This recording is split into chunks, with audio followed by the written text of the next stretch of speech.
In today's video, we're going to showcase the top 10 must-have items for your generator. Right?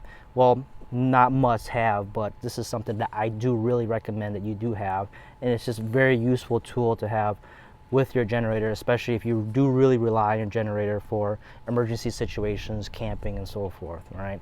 So on the left side, we're going to start with the most obvious to the not so obvious products that you may know or may know a little bit about. If not, we're gonna show you guys some of the products that can be useful for your generator. Okay. Before we get a little bit ahead of myself, fair warning, I get a lot of flack and a lot of comments and folks saying, hey, your videos are too lengthy, you talk too much and so forth. Okay, look, I'm not here to make entertainment videos. If you want entertainment, you can go to the zoo and go watch turtles sit on a log, okay? I make videos for educational purposes. I don't make anything else. I don't make fancy videos or anything like that. All the videos that I make, all the products that I buy, especially this generator, all the generators that I buy is off my own time and my own dime, okay? If you don't like my videos, click out of this page and watch something else, okay? I'm not here to make entertainment videos. I'm here to educate people, all right? I'm not trying to come off as being mean or anything like that, but it just amazes me on how rude so many people can be towards me when watching these videos, and I figured I had to say something because I'm not being sponsored. I'm not having any affiliate links on my videos. I don't get paid for doing these videos or anything like that. I do these videos because you guys ask me to, all right? And I get so many calls and so many comments saying, hey, you know, what do I do with this, or how do I do that? What advice do you have? Can you help me on this and that? I'm doing it because this is what I enjoy. I like tools. I invest in tools, all right? And I want to share that to folks.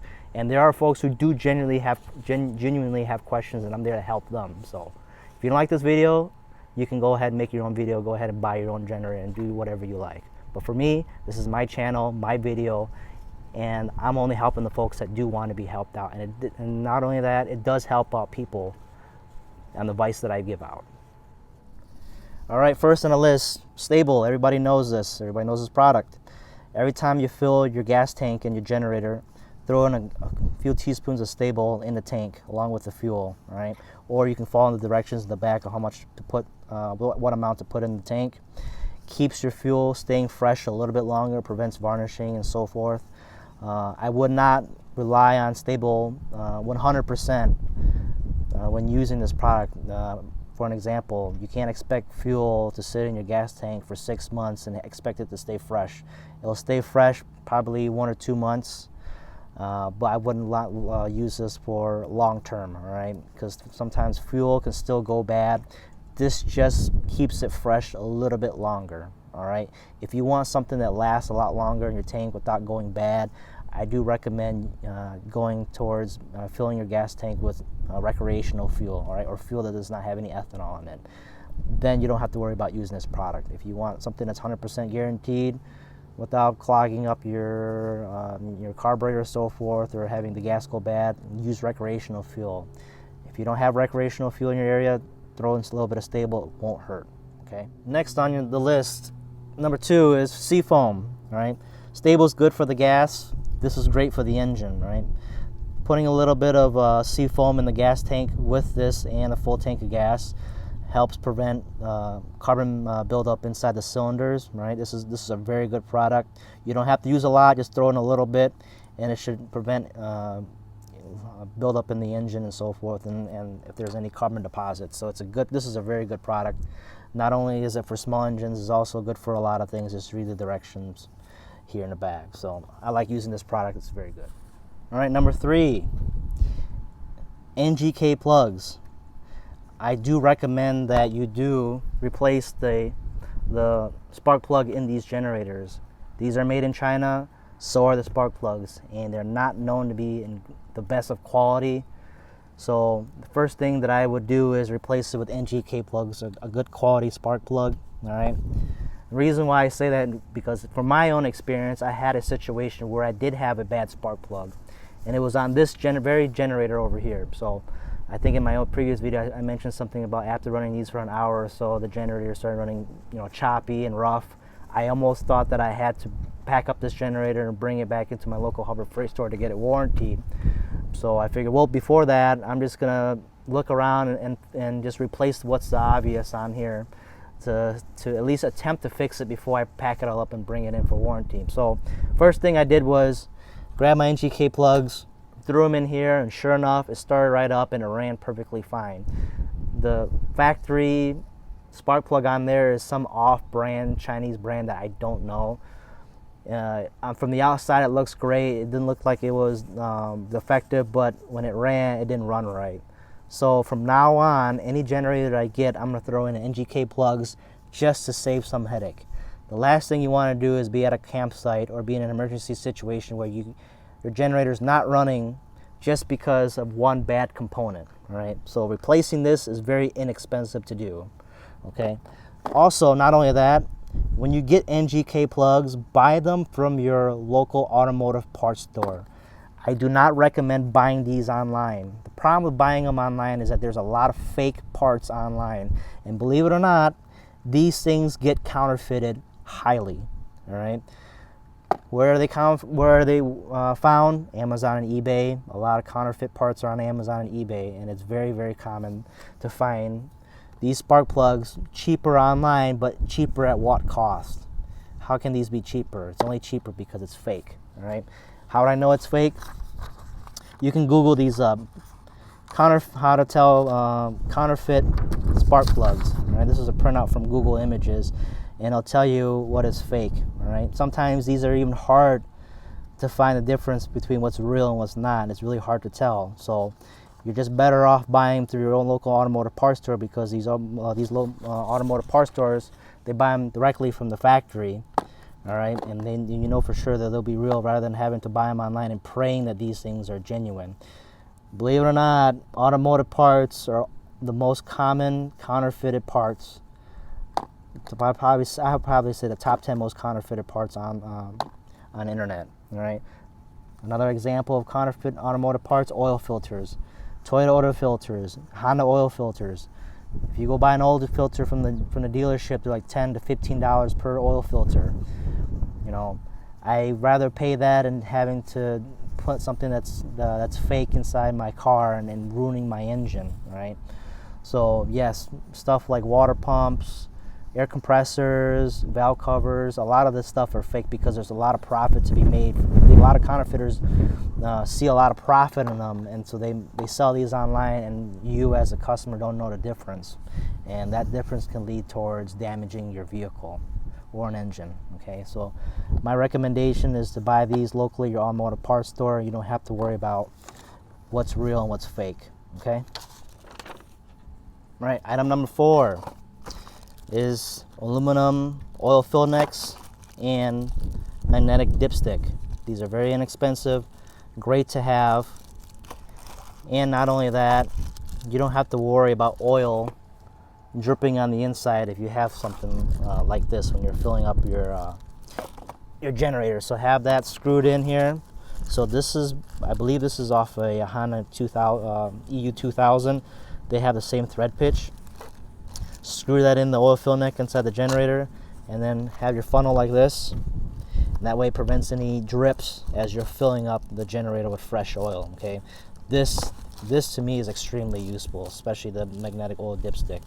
All right, so this cost about $15 from Amazon and on eBay, and they fit perfectly fine. So great item to have. Okay, besides the oil funnel and fill neck, item number 5, oil extractor. Okay, I like using the oil extractor because it's leaves a mess-free oil change. Last thing I like to have is to spill oil on the inside and on the bottom, and as I'm wheeling this thing, oil is dripping everywhere because I accidentally spilled a bunch of oil on the bottom of the generator case. It's really annoying. So this allows me to change the oil without too much of a hassle. So you can not only does this product, you can pump gasoline and so forth, but you can also use it on oil. So this just shows right here how you're able to use this oil extractor. If you want to find this cost roughly $30 some odd from Amazon. This is a Briggs & Stratton unit, and here's the part number for it if you need it. And what's really nice about this is that it has an oil container here, so that way you just, as you want to empty out the oil, you just bring it to like a place that disposes oil and so forth. So, and this extractor is really nice. It's vacuum based.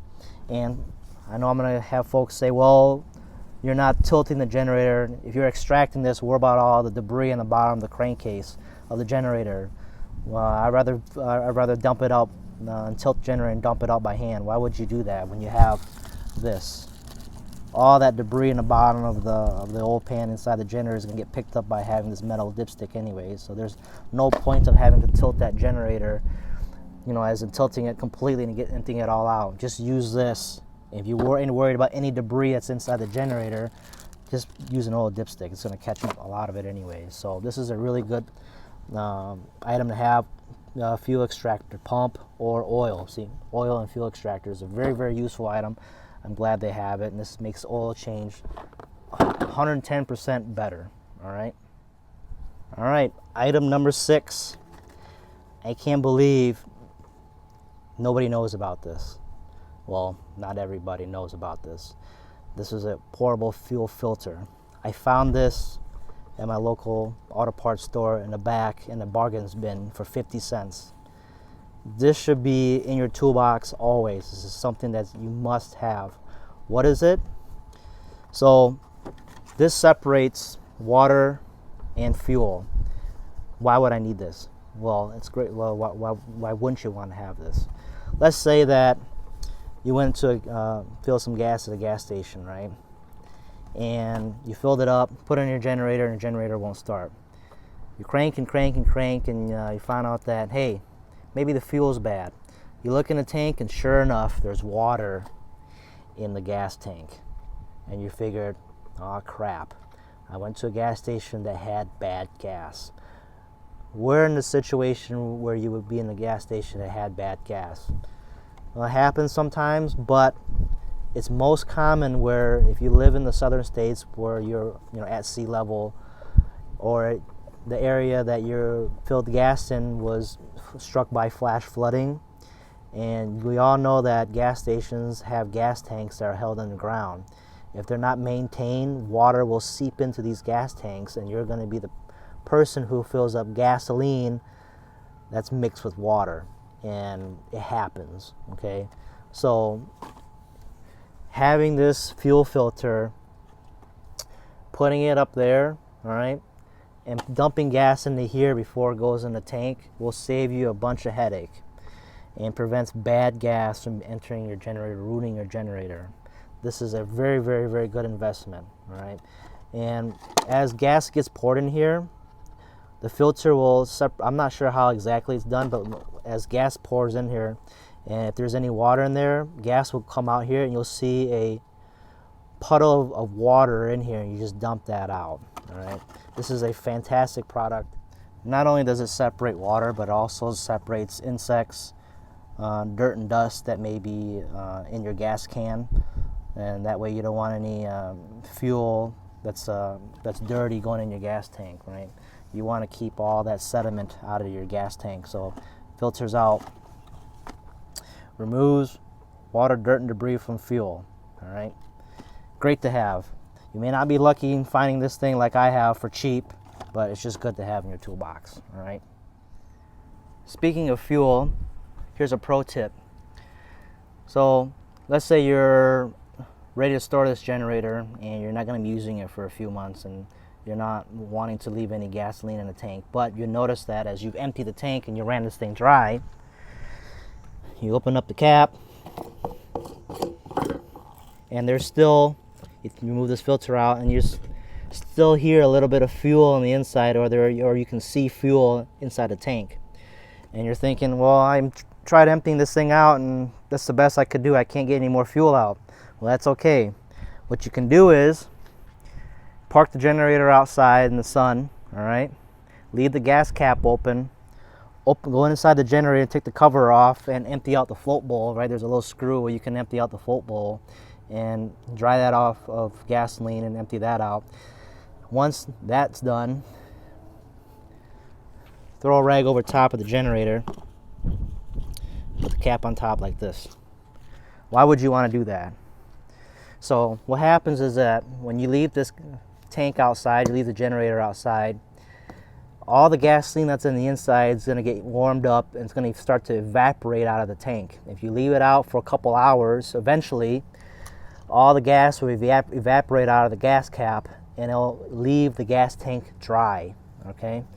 And also removing the float bowl and leaving that out to dry as well will dry up all the fuel in the fuel system. You don't have to worry about any residual gas lingering in the system. So why would I want to throw a rag over the top and put this cap over? One basic reason.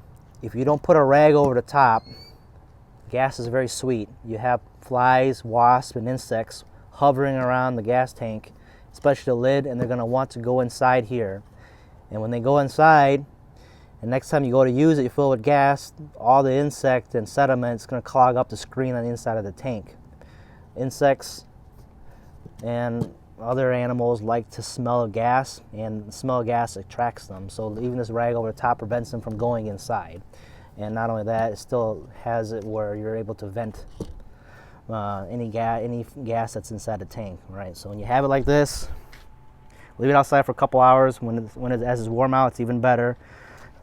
As the gas evaporates, it'll completely dry the tank, and you should be fine.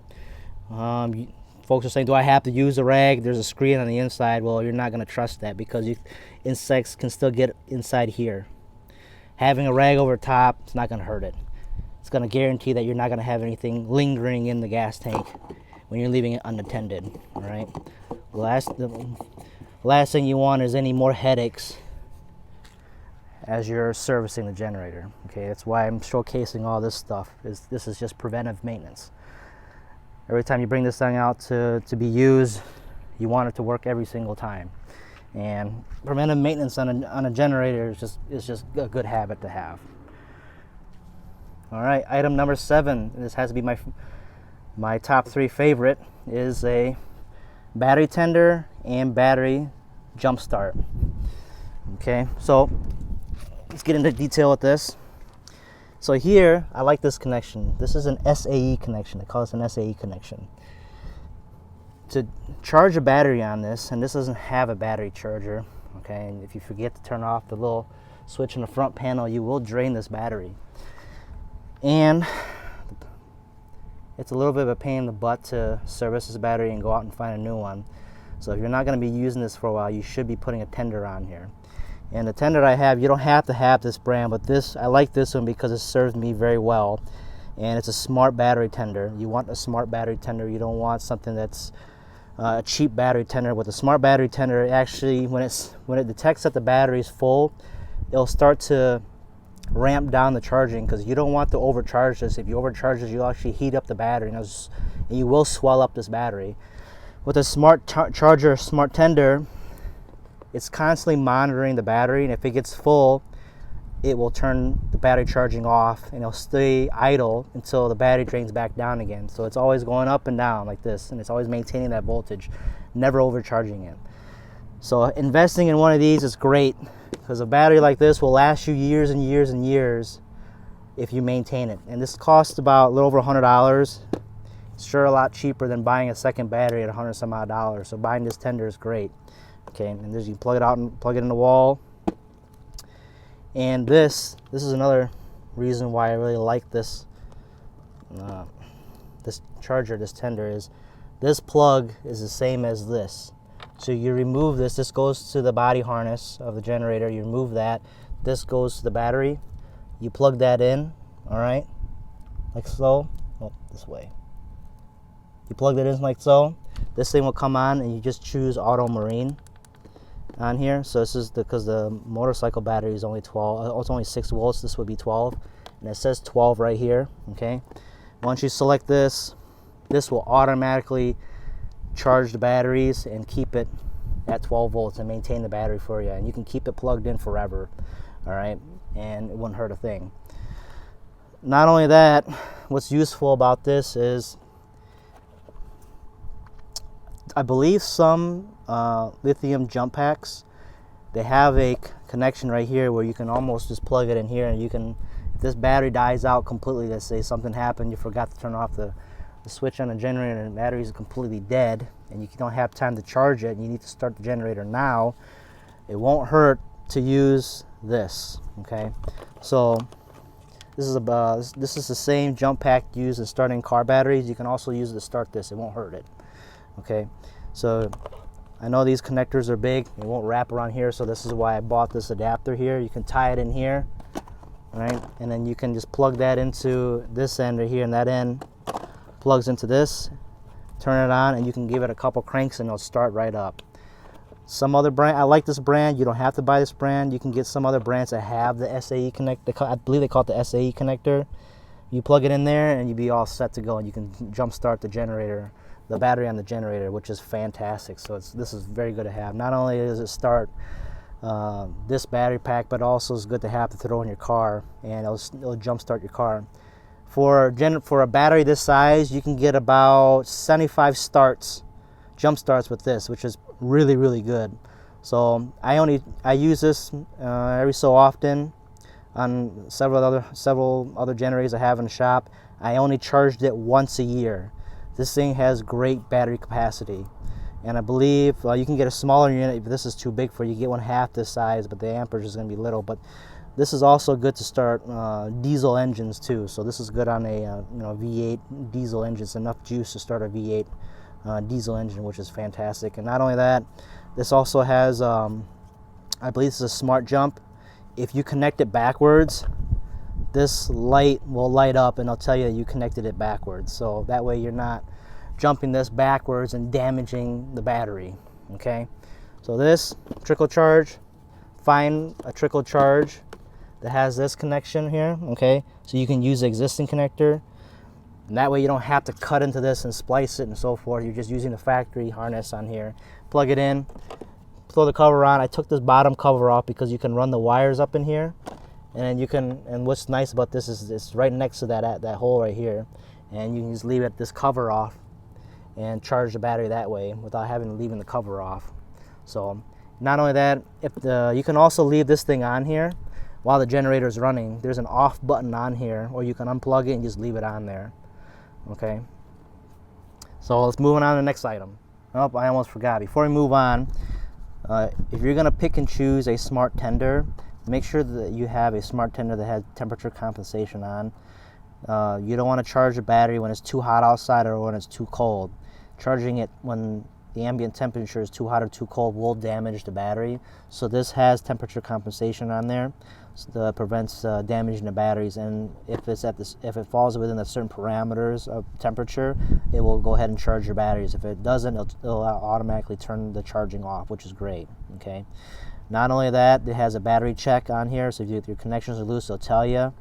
And what's another nice thing is you can do a battery pre-charge status. So you just hit this button, and it'll tell you the status of the battery, whether it's 25, 50, or 75% charged on here. So this is a nice unit. I have this for about 5 years. I'm sure there are ones that are a lot better than this. But when you pick and choose a battery tender, make sure it has some of these features, which is really good for the battery. All right. Right on to the next item. Next item is, I don't know if I should recommend this, but I've heard a few people talking about this, is engine braking oil additive. So you just throw a couple teaspoons. I know this bottle is a little bit too big for this size engine. This is more for full-size engines, but you can throw in a few teaspoons of this braking oil additive into your engine oil, and it'll help break in the engine in here. I don't think it's necessary, but for those that believe in it, and there are special oils that you can buy that already have this additive in here to help break in the engine and seat the valves and so forth, you can use that. I just throw it out here because I had somebody mention to me, how about this? And I figured, I'm just going to mention it. I'm not this bottle here says to throw the whole thing in, one whole bottle into the engine, and this is probably referring to an engine that's probably as large as a V8. You don't even need to throw in this whole. I would just throw in like a quarter of this product into the oil here for this engine, and you'd be good to go. You run it for about a few hours, and you should be all set. I don't recommend it, because if you're, I think this bottle right here is pretty expensive. How I would break it in, and how I broken in every generator I have, is I just run this conventional oil. Don't use synthetic. All right, don't use synthetic. Just use regular oil, because if you use synthetic, it's too slippery, and it's not going to break in the engine as well. It's just using conventional oil. Just use conventional oil. Throw that in there. Run it for about 25 hours. All right, with up no more than 25% load on the engine. And after 25 hours, check the oil. And if the oil is okay, it's not black or anything like that, and generator seems fine, run it for another 75 hours. And then go ahead and once you have about 100 hours in the engine, you can go ahead and switch over synthetic. During that time, the engine should be broken in, and you should be fine. What engine oil are you going to use to break it in? Just use regular engine oil. It doesn't matter what brand. When you break it in, you don't have to go fancy with it. This is a Chinese generator. It's not a Honda generator. If you have a Honda generator, go ahead and break it in with Honda oil, and then go ahead and switch over to synthetic. I wouldn't spend unnecessary money on breaking in this engine. And when you do break it in, you're running on another oil, just use full synthetic. I use this Walmart brand Supertech full synthetic, or the Costco brand full synthetic. This, it doesn't, for me, you just follow the weight according to what the user guy says. If you're in the hotter climate areas, you just use this a little bit heavier oil. And when you're in the cooler areas, such as where I am, then go ahead and use the 5W30. The reason why I say you don't have to go all fancy with full synthetic oil is because I've seen people spend money on, Mobil 1 oil on a generator that's, it's not a Chinese generator. I would use Mobil 1 on maybe a Honda generator or a Yamaha generator, you know what I mean, where the generator is worth it. But this is just a regular Chinese engine, you know what I mean. It's not going to do you any better running, you're paying top dollar for oil on not such a top dollar generator, you know what I mean. This will do just fine. The reason why I say that is because there's a label on there, right? So every container of oil has some kind of specifications, and they're all just about the same. As long as it meets a certain standard, these oils doesn't make a difference, right? And you'll even say it on here. It's meant for, it'll say it's good for APSP engine, SN Plus engines, and so forth. These oils are good for all engines according to the standards here. So I believe these are manufactured by Warren.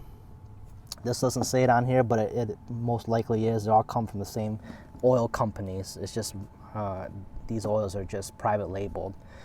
So what's the difference between Mobil 1 and the El Cheapo full synthetic?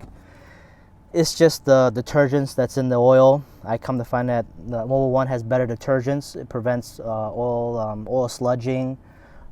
It prevents oil from getting, that you got that burning smell in the oil. It has detergents for that, and it cleans the engine. It leaves the engine a little bit more cleaner than compared to this oil. But you don't have to have fancy oil if you're constantly changing out every 100 hours or so. You know what I mean?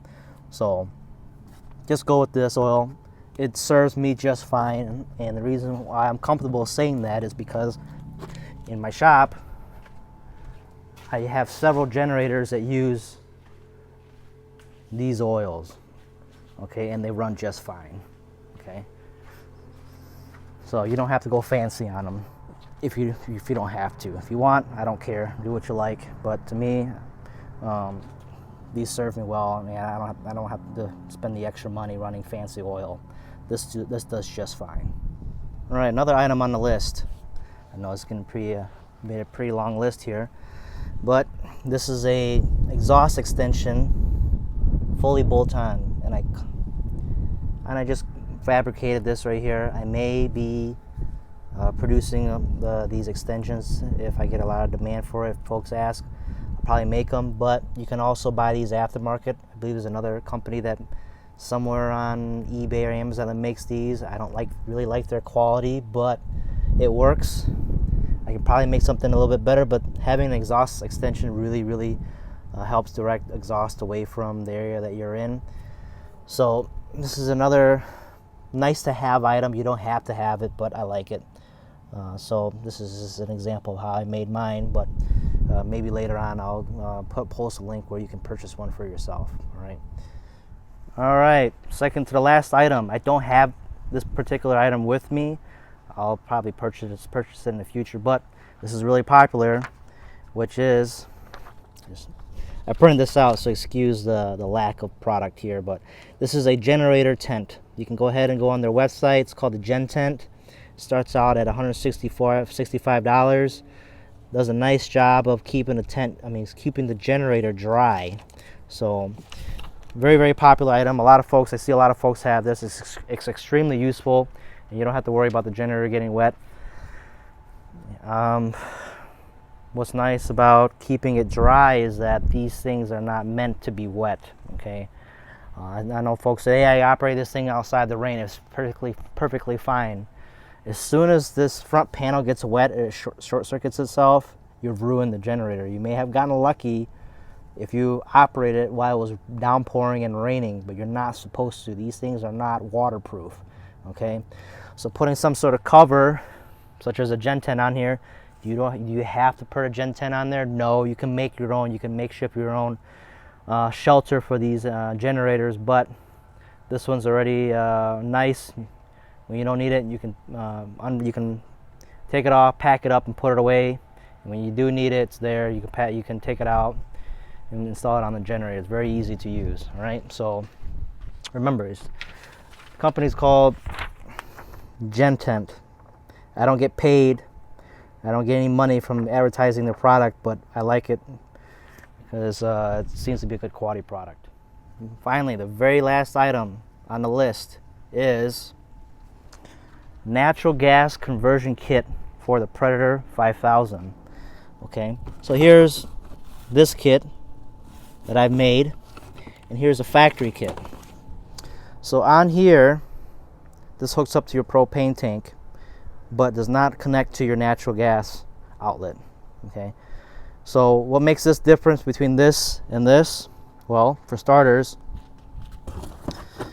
these fittings on here, they're thread locked on this connection, meaning if you were to try to unscrew this, you'll strip the threads completely, rendering this thing completely useless.